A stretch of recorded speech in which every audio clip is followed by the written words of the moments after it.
You can hear me now. Okay, very good. Very good. Welcome back to this wrap-up session in which we're going to get a snapshot of what you've been discussing in your panels this afternoon and try to draw all this together, linking them to what was said in the opening session of this conference and what we're going to discuss in the public part of the conference tomorrow afternoon and on Friday morning. My name is Jackie Davis. I'll be moderating this session and I'll be sort of acting over the next 3 days as a theme weaver, is the term we like to use, trying to build a picture for you with the help of the session rapporteurs as we go along of the key points that are emerging from your discussions on all the different aspects of this complex and multidimensional challenge. As we strive to carry out the task that Nicola Contouris set for us at the start of the conference, namely to imagine and define a more equal society, and thus to begin to identify some of the key elements of that blueprint for equality, and also consider what policies, what processes, what actors are required to deliver on the blueprint, to make sure, as Nicola said, he said action requires actors, so make sure that it doesn't just remain on paper.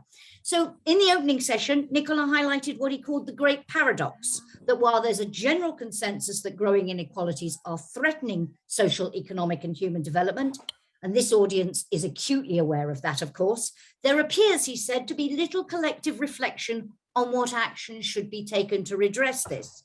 In your sessions this afternoon and again tomorrow morning, you've been delving into trying to answer precisely that question. So I'm hoping to hear now, from all the different perspectives you've been considering in those parallel sessions, what answers you've been coming up with to 3 central questions. How should we define a more equal society? What should it look like? What policies, institutions, and actors are required to play a part in delivering it?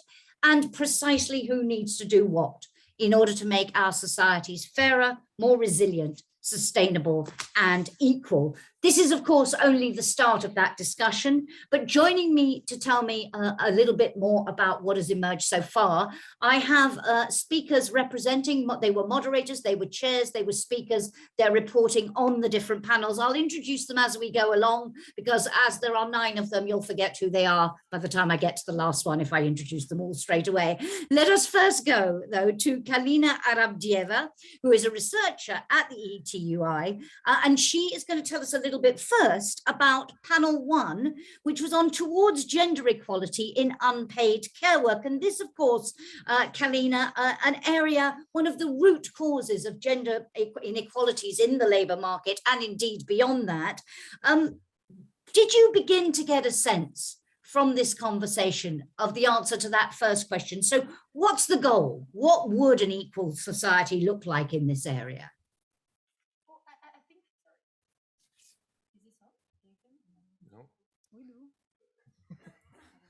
Usually press the button on the bottom or try using there we go, that's it. Yes, yeah. Great. I pushed the on button, so don't worry. So to be honest, I think in terms of the discussion we had in the panel, the first question was really easy. What would an equal society look like? What's the goal? Well, the goal is to ensure that care work, both unpaid, but we discussed also the issue of paid care work as well, is not seen as a woman's job primarily or at all. So this is the idea, sort of getting away from gender stereotypes about care, making sure that the sort of, I won't call it the burden, but to ensure that care responsibilities are distributed equally between all genders, to ensure that this does not influence women's labor market outcomes and their careers and their lives in general, as well, also their health and so on. So this is quite easy. I think that we all agreed on this, actually. In fact, there was a lot of agreement in this panel in particular.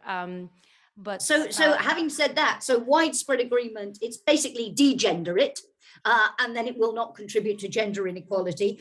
Did you identify what are the most important and effective policy levers in order to do that? What were the sort of policy solutions people were coming up with?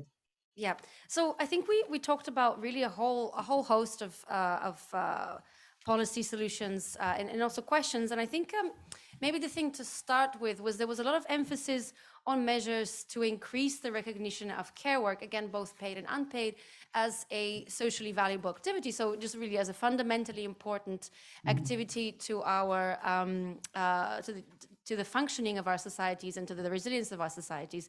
And so I think this was kind of really a sort of key theme across, I think, all of what we discussed.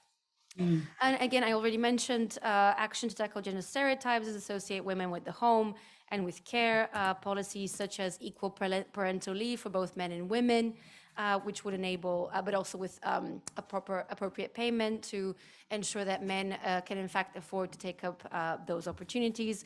We talked about the role of collective bargaining at different levels in ensuring that the organization of work at the workplace can recognize and take into account the fact that people do have care responsibilities. And in that respect, we also talked about working time regulation as well, because one of the big issues here is that I'm sure many of you know, it's really difficult to perform all of the care responsibilities that are necessary, especially for the running of a family with children, when both parents work 40 hours or more a week. And so working time was another sort of key element to look at.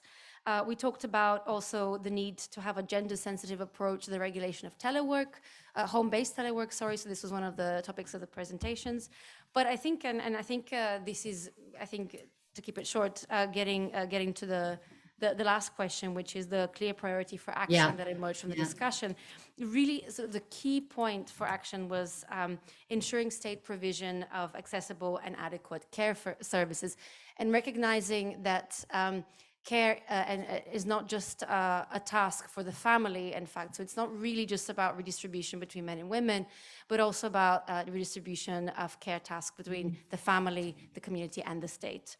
Thank you. So I think this was absolutely really central. And thank you. You're already also answering my question there when you talked about collective bargaining, when you talk about the state provision, the who needs to do what question, very clear responsibilities there. I'll come back to you later, Kalina, because you're double hatting this afternoon. You're going to report for us a little bit later on panel 10, but I'll come back to you for that. Let me turn now to Bella Calgozzi, and I hope I pronounced your name reasonably okay, a senior researcher at ETUI, to tell us a little bit about panel 2 on addressing a new constellation of inequalities in the context of climate emergency.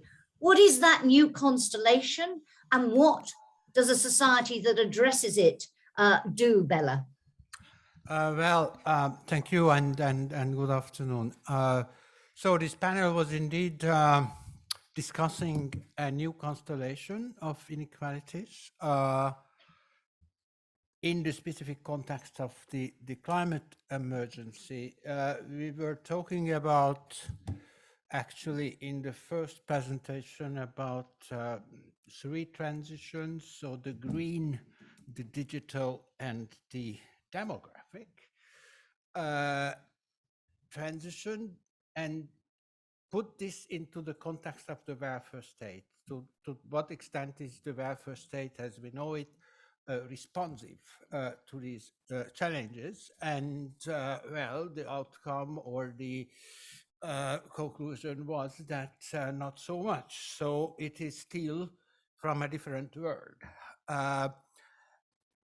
The paper or the presentation there was actually also focusing on the European Green Deal in a very critical way, saying that what we see in the European Green Deal is that the social dimension is rather marginal,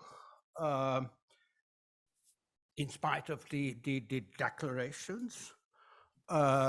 There is some link to the European Pillar of Social Rights, but it is nothing binding around it, and it is soft. Bella, we're not going to be able to go through each presentation in detail. Yeah, okay, but just give me some basic headlines. Sorry. Yeah, I mean, then actually we were also developing the idea of why is this constellation different or particular. So first, that there are many dimensions of inequality in the context of climate, environment, and social aspects. We were talking about 3-dimensional inequalities, not just 2, vertical, horizontal. that includes, well, from responsibility to climate vulnerability, to adaptation capacity differences, the effects of climate mitigation policies, very differential effects by sector, by gender, by age, and so on. And then we have the vertical inequalities in terms of age, income, rural, spatial areas.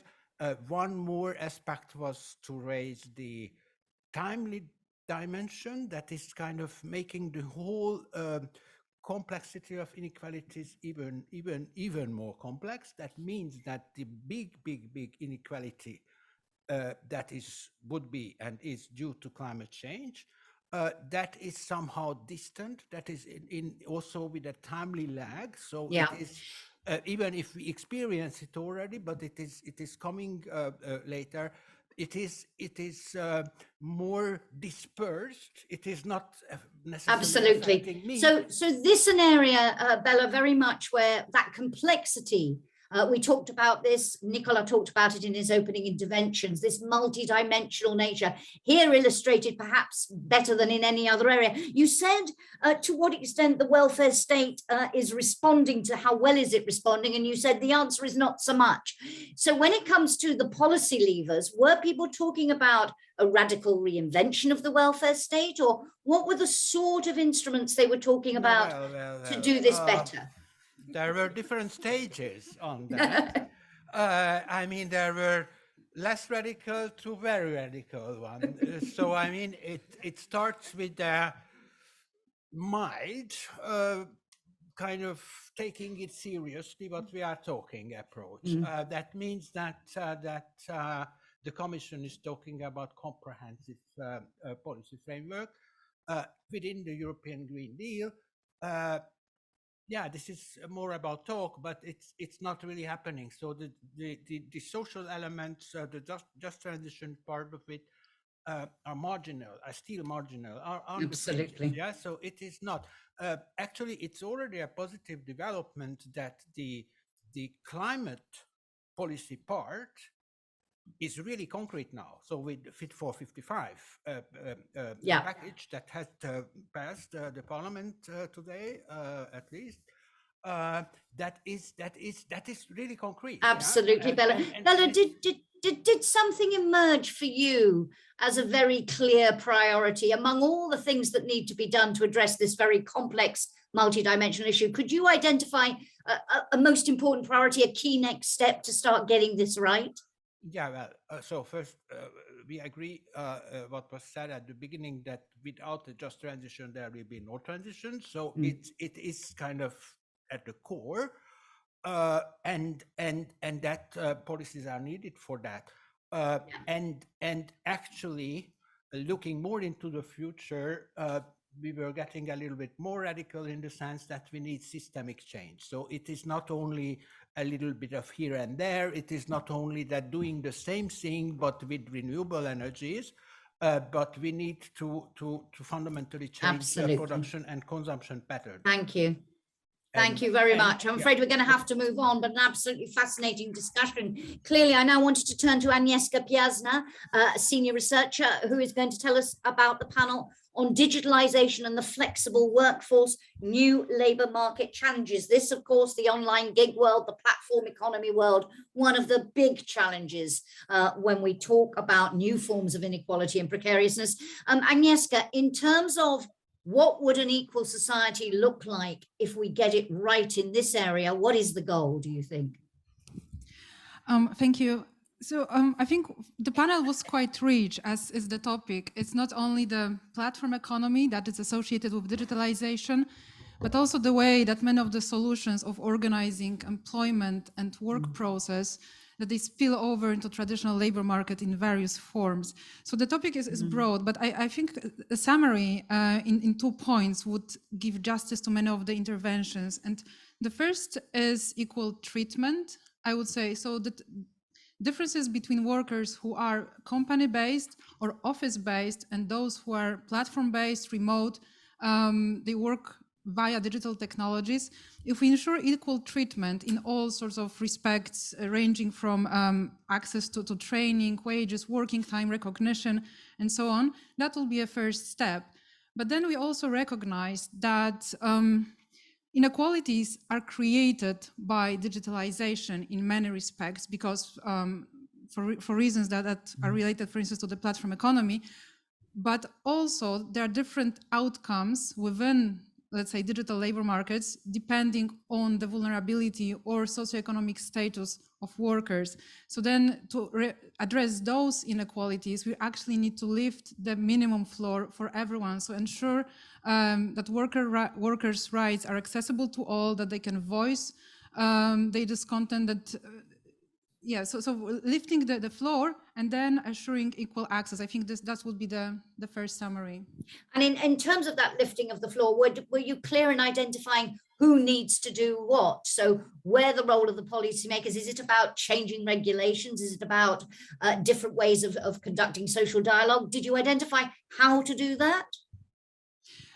Different ways. We need regulation, but also there were some... That stopped working? Yeah, it's working. I can hear you. And if I can hear you, that means it's working. So regulation, definitely. What we see currently is a bit fragmented approach to regulating either platforms or digitally mediated works, or there are separate pieces of legislation at EU level, for instance, looking at platform economy, looking at the right to disconnect. So that's work in the pipeline. A more integrated approach would probably be more beneficial, but we converged in the panel, also given the profile of the speakers, on the importance of voice.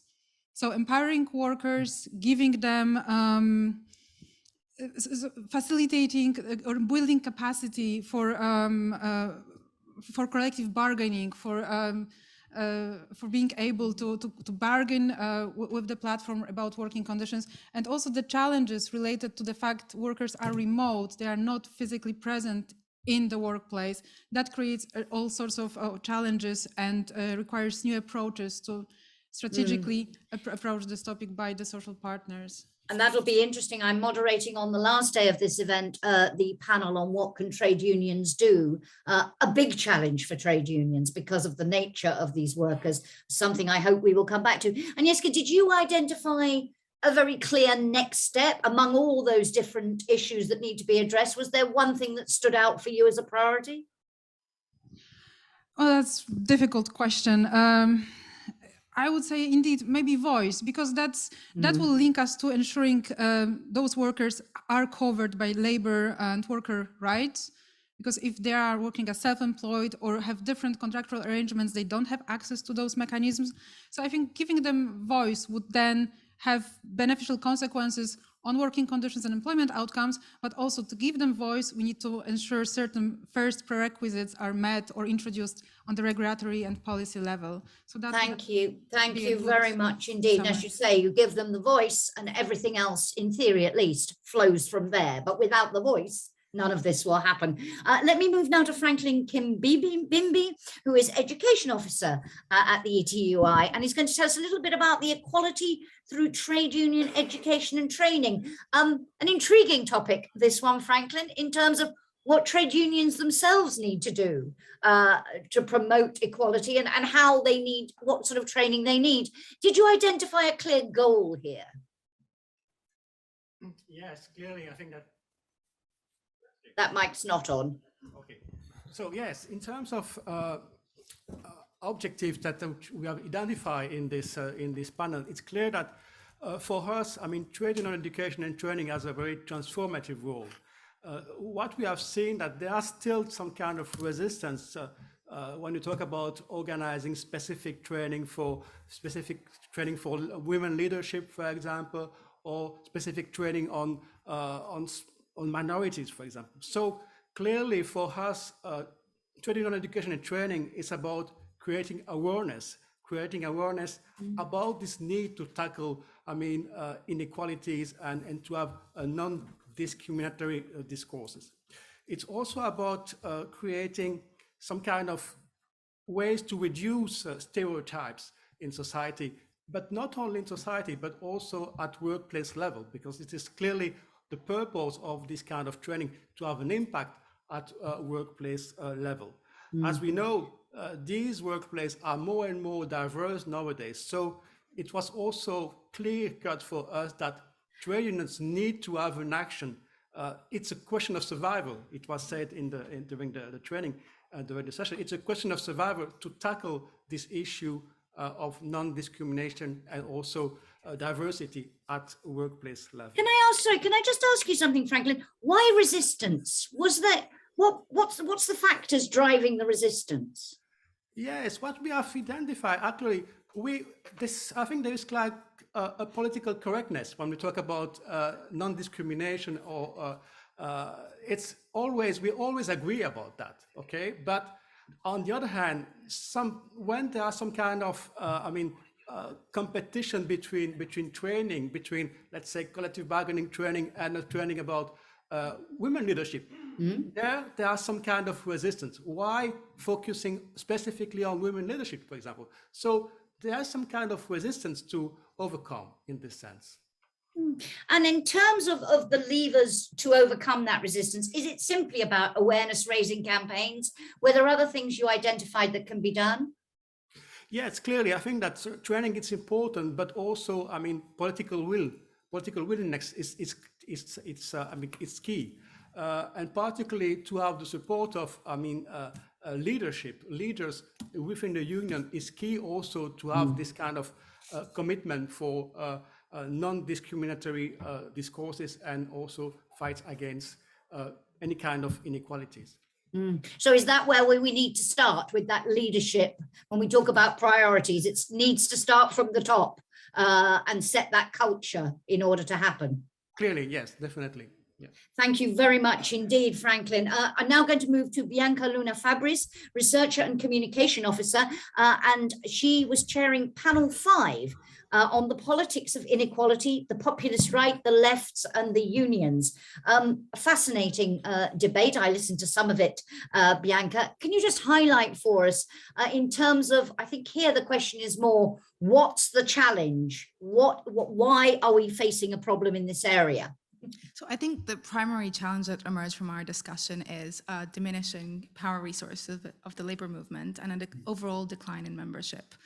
And trade unions need to find new political allies that, of course, the social democrats are the immediate social arm of the labor movement, but they also have to branch out, looking at the radical left and also towards the Green Party as well. So this, I think, has emerged as one of the key streams of our panel.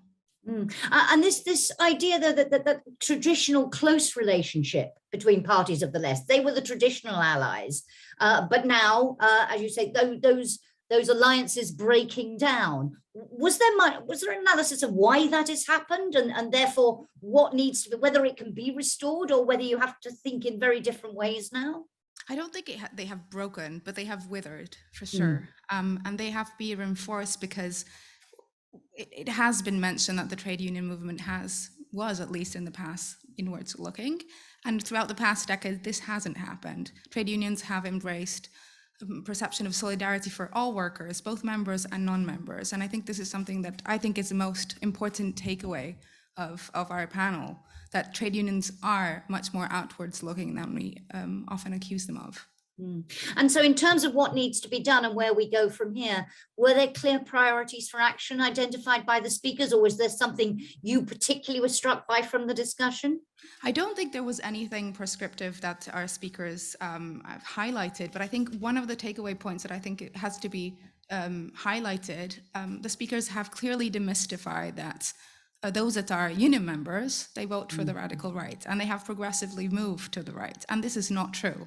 This has been clearly said by one of our speakers today, and I think this is something, it's a very valuable takeaway point. Okay, thank you very much. Fascinating stuff there. Thank you. I now want to move to Ord Cefalielu, researcher, who is going to tell us about panel 6, which was about unequal protection against occupational risks. This, of course, the whole area of worker health and safety, another key dimension, and perhaps one that is often overlooked when we talk about inequality. Ord, in terms of the goal, what does the equal society look like in this area? Was there a clear answer?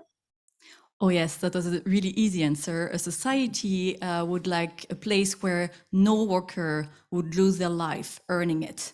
It would be a society where it doesn't matter if you're a permanent, a temporary, a seasonal worker, an immigrant worker or not, you are simply not exposed to dangerous chemicals. And actually that would be a society where a chemical that represents a danger not only for the workers but the environment is banned, which will be then safe for all the people around the farms or the plants where it's used. So this one is quite easy how it would look like. How we get there, though, is a different question. I was going to ask you that in terms of what we can do to get there. What were the particular policy levers that were identified? Who needs to do what if we are going to get there? Well, here I would like to make a distinction between where we had a compromise. So among all the speakers, we all agreed that we need to find a way to have alternatives that are viable for the economy, that are non-dangerous for the workers and the environment. Then we didn't have a compromise on what do we need or at which stage we are. And here what I would like to say is we see also a difference between the theory and the practice. So in theory, there is emphasis on we need strong research showing the arms. In theory, we have a strong legal framework, and then there is a practice. The practice of, or the processes of how things are recognized dangerous. In practice, there is a problem of compliance and enforcement of all these rules. And this is where we need to focus the action on the recognition of the danger and how we enforce the protection we already have. And in terms of that enforcement, is this also, I mean, how do you see the role of the different players in this? Do trade unions have an important role here to flag up lack of enforcement, lack of compliance? Who needs to do this? Of course, unions have an important role. They have an important role to be present, to organize workers, once again, not only the permanent and full-time ones, but also seasonal migrant workers, all of that. Of course, there is a role, but we cannot rely only on them. What also emerged from the panel is there are structural problems, and we need to put resources and means beyond the political commitments. It's nice to have a zero death campaign. It's nice to have a like farm to fork campaign and all of this, but now we need the money to make it happen. We need to find ways to make it happen. And it's also by the resources, and here, sorry, not in trade unions, but funding labor inspectorate that are also the main actor that should be in charge of enforcing and working with unions. So put your money where your mouth is, to put it very simply indeed. Yes, exactly. And would that be for you, therefore, the key priority that came out of this discussion? Without the resource, we simply can't get the compliance. I would say in more nuanced way that this is where we need to work on, and we need to find ways to really work on compliance and also research, once again, having a compromise, and so there is no question on what is harmful or not. Thank you so much, Aude. Very interesting indeed.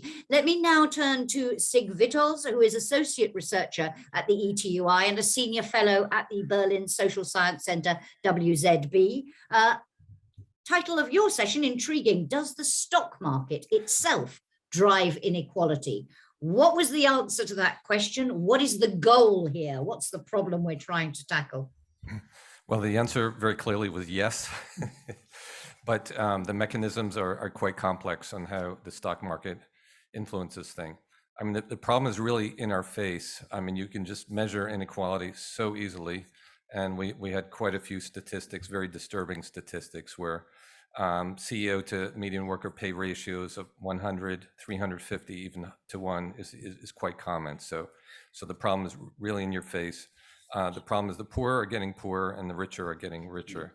But of course, the mechanisms are complex, so there's no one silver bullet. But the stock market is part of driving that process. Absolutely. The pressures for shareholder value, for shareholder primacy, are pushing companies to save money on the bottom end, to have more precarious work, to outsource to precarious, to high risk countries and sectors, et cetera, et cetera. And on the other hand, on the high end, our failing system of corporate governance based on shareholder primacy is really driving increases in CEO pay. There's one of our panelists mentioned the monkey, what was it called? The monkey principle, where monkeys that get cucumbers want to get the grapes that other monkeys have, and vice versa.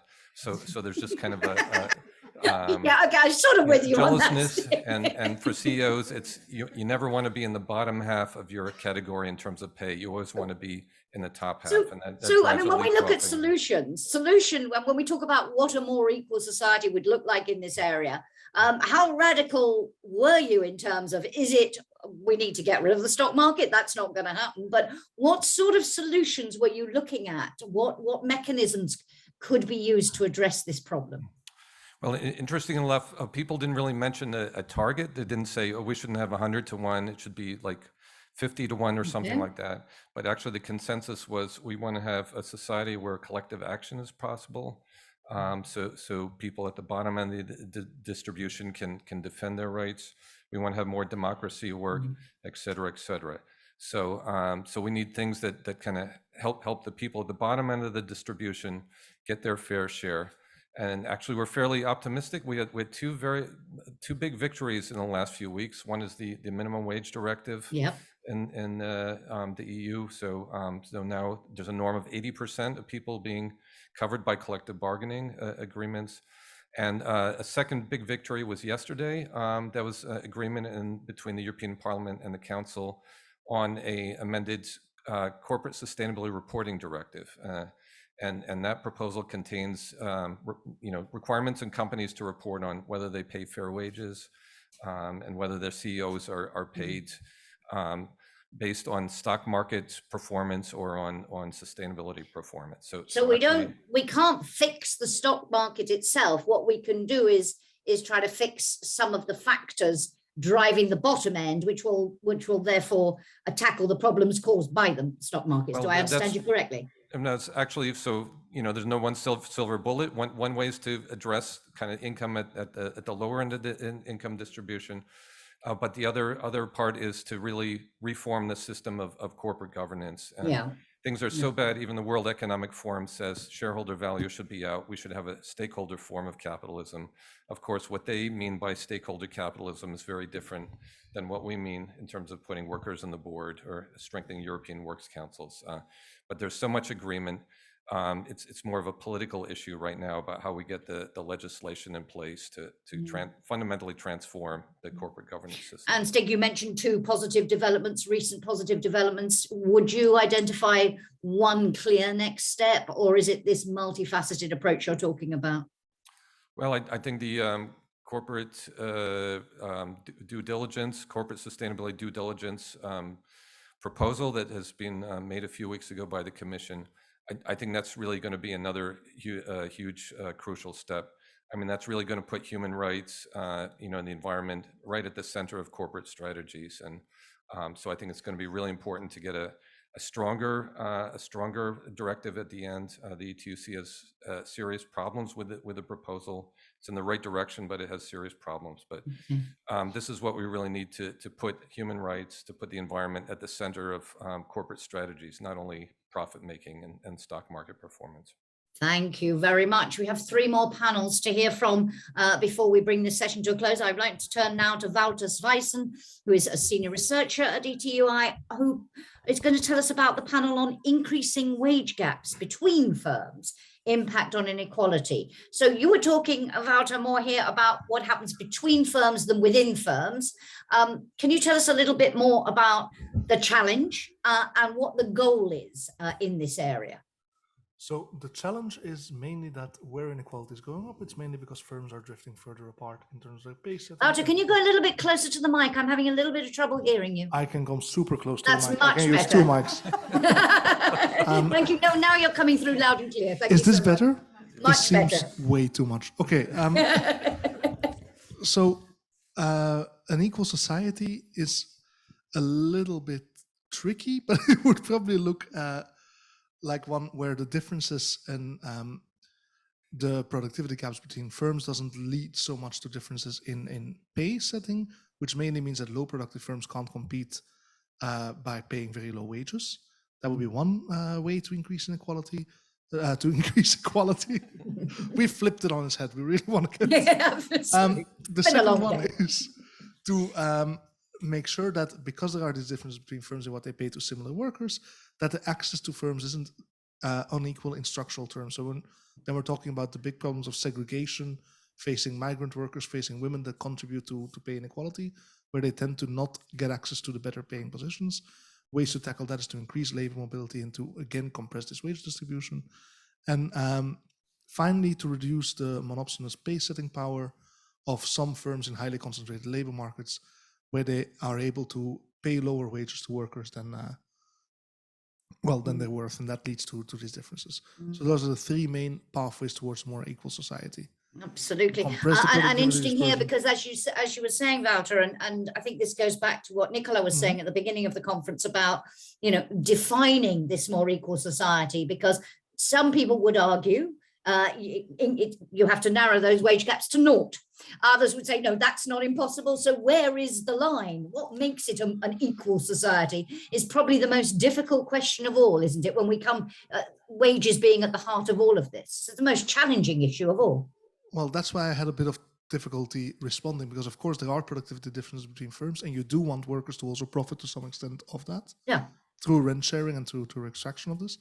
But the key points are to make sure that the bargaining position between workers and employers is strengthened again, because it has been shifting way towards the employer side, and that's the worst in more concentrated labor markets. And that's actually some of the things that came up. So one of the break these monopsonies, so get more focus on the labor market when you're talking about pro-competition law and antitrust. Make sure that there are strong wage-setting institutions. So we see inequality between firms being much less of a problem with multi-employer bargaining, with strong minimum wages. These are ways that compress this pay distribution and that make sure the differences are far less vast. So those are really important ways to improve equality. And I'll stop there. Was there for you one key next step, one thing out of all of those things that you think would make the biggest difference and set us on the right path to addressing this very complex issue? I think that's, again, a bit tricky. It's really important to, one, understand what is going on, and two, it's really clear that these wage setting institutions have a very strong role to play. So one important thing is to not further dismantle collective agreements. Yes. Yeah. But I think most people here would probably agree with that. But bring that back, as you say, strengthen it again, make that bargaining position, if possible, strengthen it. Yes. How it was in the past, at the very least. Thank you very much indeed, Wouter. Silvia Rainone, a researcher at the ETUI, on the panel on EU socio-economic governance for an equal society in times of crisis. What would an EU socio-economic governance model that delivered that more equal society look like? Do we have it now? Okay, so thank you for your comment and input. Well, no, we don't have it yet now. So this was definitely the starting point of the panel. It was interesting that throughout the discussion of the panel, the adjective equal in an equal society got connotated by different attributes. So equal society is a society where socioeconomic governance is democratized, is decentralized, where there is a multi-stakeholder dialogue, involvement of trade unions, civil society, where the goals are not only economically in nature, but there is also a connection between employment, education, anti-poverty measures, more fiscal solidarity, redistributive measures. So all these, I think, came up as part of the recipe. And interestingly enough, also connotated the notion of society a bit. Society not only as citizenship, but also as workers, as integration across member states within the European Union. So it was a quite rich and diverse discussion.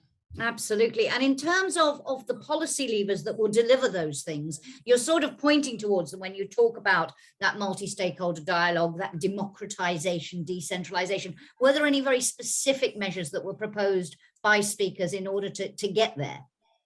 Yeah, quite interesting yet. Yes, and a bit diverse among each other. So that's quite interesting to go through them. Of course, in the involvement of democratic actors such as national parliaments and not only the European Parliament, more effective spending of at the national level in social policy measures. So not all the member states who spend money, substantial money in social policy are effective in tackling inequality, so more effective spending. Reform on the socioeconomic process at the EU level, so a reform of the sustainable of the Stability and Growth Pact, for instance, of the economic governance, all the targets. And it was also introduced the idea of a permanent and structural fund that may appeal to all member states and not just an anti-poverty or an employment-driven funds, but also multiple holistic funds where member states may want to contribute and receive. Very good. And of all those, was there one clear priority that emerged for you?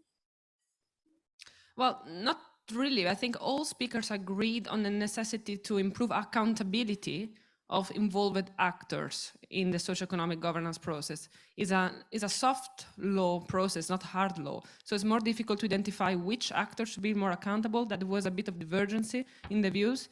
Some speakers point out the necessity of national government to be more accountable in their social spending. Others instead pointed at the infamous Troika, the International Monetary Fund, the ECB, and the Eurogroup in being more accountable in vis-a-vis social spending. But yes, accountability, I think. It was the central point. Thank you so much for that. And let's complete the picture by going back to where we started, back to Kalina Arabdieva, who's going to tell me a little bit about from just transition to global climate justice. In this area, what was the challenge and what would a more equal society in responding to the climate challenge look like? I think it's running out of battery. That mic's, there we are. Can you hear me now? Yes. I can hear you beautifully. Yeah, you can hear me now. I can hear me now. Okay. So the starting point for this panel was really the fact that climate change has unequal impacts in different regions of the world, with very stark differences between the global north and the global south, and also on particular groups also within those regions.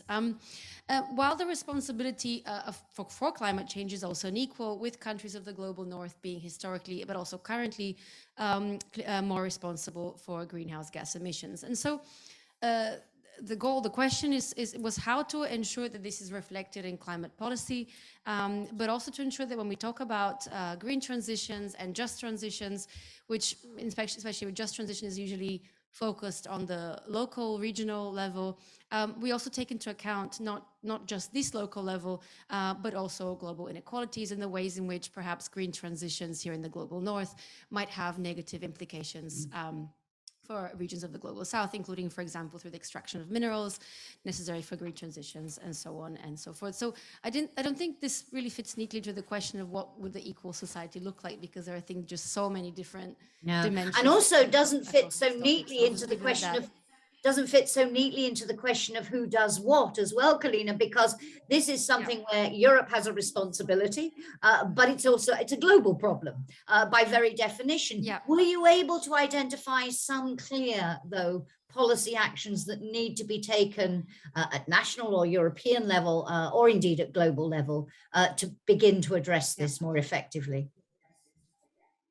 Yeah, so I think a whole host of different measures that are necessary were sort of mentioned at all of these three levels. And so one thing we talked about, which I think is key, is climate finance, and the fact that the finance that has so far been pledged for adaptation by the global north has not been delivered, but that also that it is not sufficient. We talked about just transition and also climate litigation as one way of enforcing the rights of affected groups. We talked about social protection, so now talking about the national level, which is essential for the most vulnerable. We talked about efforts to include workers in decision-making and the challenges of, in particular, including informal workers in decision-making, which is a big challenge in countries of the global south. We talked about the role of collective bargaining and ensuring just transitions, and so this is on sort of a more general level. We also mentioned, and this is a very big topic, obviously the need for a new social contract and for a paradigm shift to a new economic model that focuses less on growth and more on care and well-being. So this is quite a lot. So this was sort of some of the things that were mentioned. Absolutely. Was there one clear thing for you that stood out? I think so. part of the idea behind this panel really was to give space to the sort of narratives and experience and voice of countries and of workers and communities in the global south. And so I think this is, I think in that sense, our goal, I hope, was to some extent achieved, just to sort of look at these different narratives and to ensure that they are included also into our European perspective. And I think this is where we need to take it. Thank you very much, Clina, and thank you for doing double duty this afternoon. And you've all been brilliant. Utterly impossible to summarize. I was dipping in and out of different sessions, and I know how rich those discussions were. And so entirely impossible to ask you to, in 2 to 3 minutes each, tell me, highlight those snapshots, but you did it brilliantly. We're going to have another wrap-up session tomorrow. So we start again tomorrow morning at 9 o'clock sharp with another round of panels. We're going to look at the ECB's policies and inequality. We're going to look at minimum income schemes and the rise in inequality, democratizing the workplace to redress power inequality, an issue many of you have already mentioned a lot, work-related psychosocial risks and health inequality, and the reception and integration of refugees. So we're going to have that round starting at 9 o'clock tomorrow sharp. Then I'll see you back here for another round of discussion on the outcomes at our wrap-up session at 11. And then at the end of that wrap-up session, I'm going to be talking to Nicola again about what questions we take from the research part of this conference into the public part, which will begin tomorrow afternoon. But before we leave, and I'll just wanted to mention 2 things before I ask you to thank our rapporteurs very much. For those who are physically in the room, and I envy you, there is a reception downstairs on the ground floor in room France. Please do stay and enjoy that if you can. And for those of us who are watching online, I can only suggest you head for your fridge and find something nice from there as your reward. But thank you so much. I hope you've enjoyed what has been a very rich day of discussions. Will you join me in thanking our brilliant rapporteurs for doing such a fantastic job? Well done. Thank you very much. Have a great evening. Thank you to the interpreters for all their fantastic work today. And I'll see you again tomorrow. But don't forget 9 o'clock sharp for the next sessions. Goodbye.